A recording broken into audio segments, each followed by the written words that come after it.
જય શ્રી કૃષ્ણ। હે મિત્રો, પ્લીઝ મને સબસ્ક્રાઈબ આપજો। એક ટાઈમની વાત છે, 4 મિત્ર હતા। સ્કૂલ લાઈફથી જ જોડે જીવતા હતા। કોલેજમાં આવી ગયા, કોલેજનું છેલ્લું વર્ષ થયું। ચારે 4 મિત્રો નક્કી કરે છે આજે છેલ્લો દિવસ છે, આપણે એક હોટલમાં ભેગા થઈએ।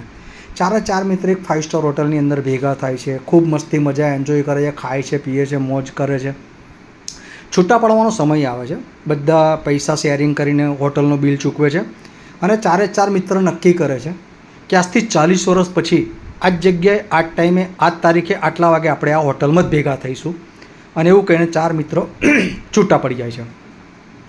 40 વર્ષ પછી અને નક્કી કરે છે કે જે મિત્ર છેલ્લો આવે એને આ હોટલનું બિલ ચૂકવવાનું। આમ કરીને ચારે 4 જણા છૂટા પડી જાય છે। 40 વર્ષ પછી થાય છે એટલે પહેલો મિત્ર આવે છે। એ મિત્રની યુરોપમાં બહુ મોટી મોટેલ હોય છે, એનો માલિક હોય છે, એ આવીને પહેલો બેસી જાય છે। બીજો મિત્ર આવે છે, બીજો મિત્ર હાઈકોર્ટનો બહુ મોટો જજ હોય છે, એ પણ આવી જાય છે। ત્રીજો મિત્ર આવે છે, એ બહુ મોટો બિઝનેસ ટાઇકૂન હોય છે, બહુ મોટો વેપારી હોય છે, બહુ મોટું એનું નામ હોય છે, એ પણ આવી જાય છે। 3 મિત્રો બેસે છે, ચોથા મિત્રની રાહ જોઈએ, ખુશ થાય છે કે આજે જે ચોથો મોડો પડ્યો એને બિલ આપવાનું થશે। બહુ વાર લાગે છે, આવતા નથી, એટલે વેઇટરને બોલાવે છે કે અને કહે છે, વેઇટરે કીધું કે તમારા ચોથા મિત્રનો ફોન આવી ગયો છે, તમે બ્રેકફાસ્ટ ચાલુ કરો, ત્યાં સુધી આવી જશે। એટલે એ લોકો બ્રેકફાસ્ટ ચાલુ કરે છે। બ્રેકફાસ્ટ પતી જાય છે, લંચનો ટાઈમ આવી જાય છે।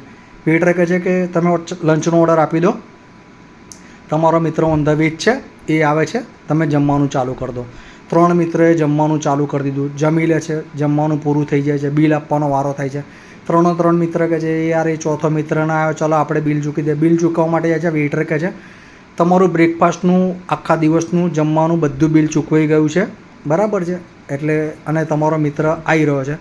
એટલામાં લાલ બત્તીવાળી એક એમ્બેસેડર ઊભી થઈ જાય છે, એમાંથી એક યંગ છોકરો આવે છે, બેસે છે, કહે છે કે અંકલને, બધા 3 અંકલને પગે લાગે છે અને કહે છે કે મારા પિતા મૃત્યુ પામ્યા છે હમણાં 15 દિવસ પહેલાં જ, અને મારા મિત્રએ એમના મરતા પહેલાં જ ખબર હતી કે આપણે બધાએ ભેગા થવાનું છે, એટલે હોટલની વ્યવસ્થા કરી દીધી હતી, બધું બિલ ચૂકવી દીધું હતું અને બધું પેમેન્ટ કરી દીધું હતું। 3 મિત્રો ખૂબ રડે છે, અફસોસ થાય છે કે યાર આપણે બહુ મોડા ભેગા થયા, બહુ મોડું કરી નાખ્યું, કંઈ નહીં, હવે આપણે દર 10-10 દિવસે મળીશું।